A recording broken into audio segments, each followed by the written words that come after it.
about the schematic diagram of CPU.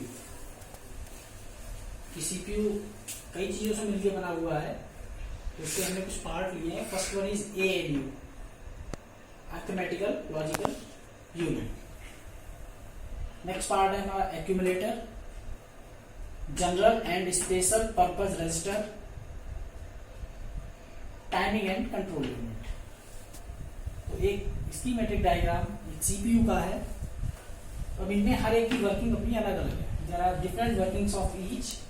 Then we will discuss what are the exactly working of these.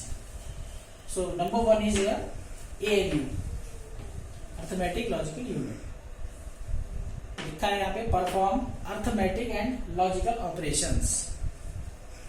मैं बता ही चुका हूँ इसको कि arithmetic operations क्या है और logical operations क्या है.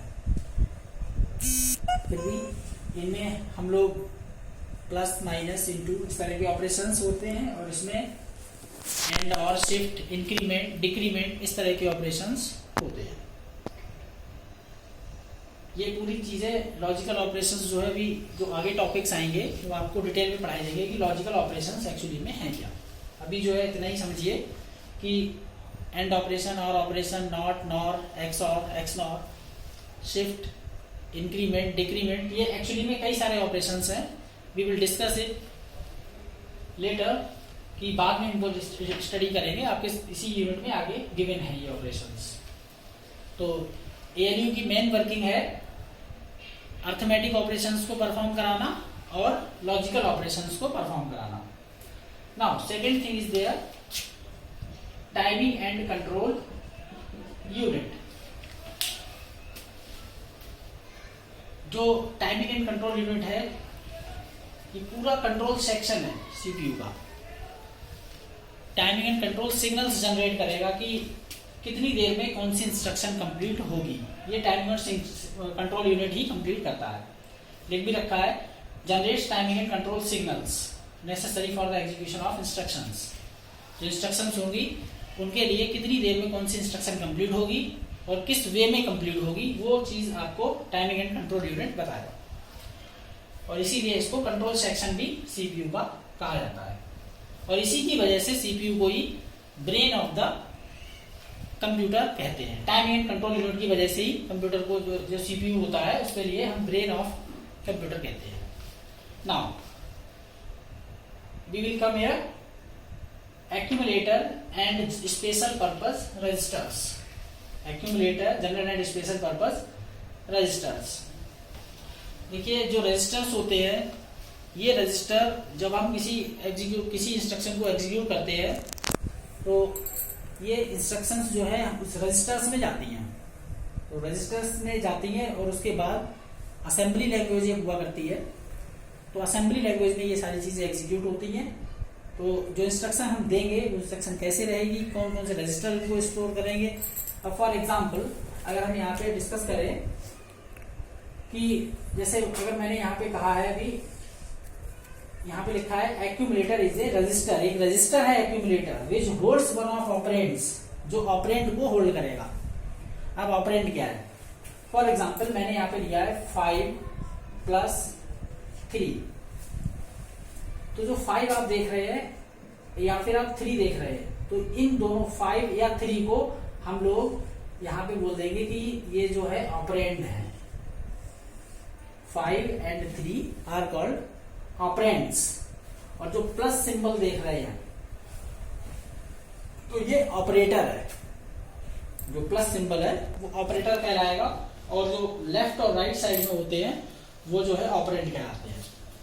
तो वही चीज है कि एक्यूमुलेटर एक रजिस्टर होता है जो कि ऑपरेंड्स को होल्ड करेगा before the prior to the execution of instruction. अब जैसे फॉर एग्जांपल ये तो हमने आपको सिंपल बताया है कि इनको हमें ऐड करना है 5 और 3 को. ऑपरेंड और ऑपरेटर क्या है. But if you are talking about to the assembly language तब हमें यहाँ पे एक कमांड जो है चलानी पड़ती है. फॉर एग्जांपल इन्होंने लिखा है यहाँ पे ऐड और 52500. एक एग्जांपल की हेल्प से समझते हैं. इसका मतलब ये है कि 2500 एड्रेस पे जो कंटेंट पड़े हुए हैं उनको आप ऐड करें. किसके साथ? जो एक्यूमुलेटर में कंटेंट पड़े।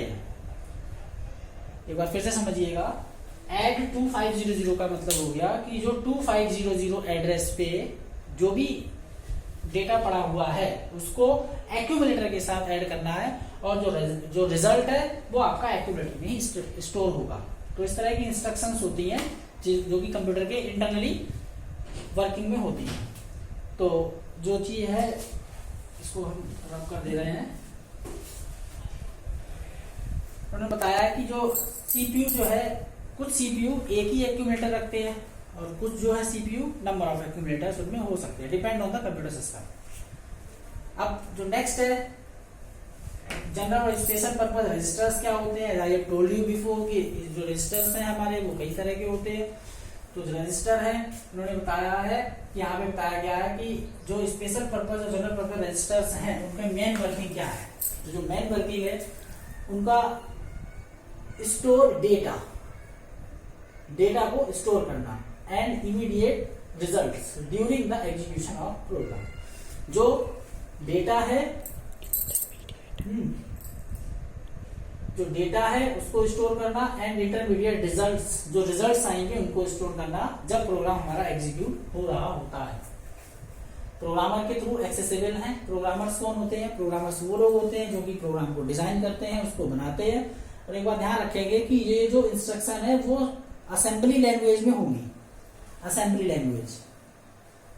तो कुछ इंस्ट्रक्शन जो यहाँ पे लिखे हैं जनरल पर्पस रजिस्टर के कुछ एग्जांपल हैं। पीसी प्रोग्राम काउंटर, इसका मतलब है program counter, stack pointer, index registers, कई तरह के जनरल और स्पेशल पर्पस रजिस्टर हुआ करते हैं।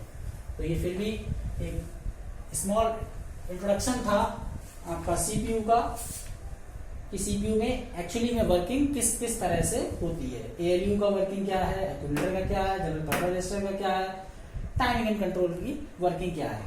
तो एक हमने इस वीडियो में डिस्कस करी है। Thank you.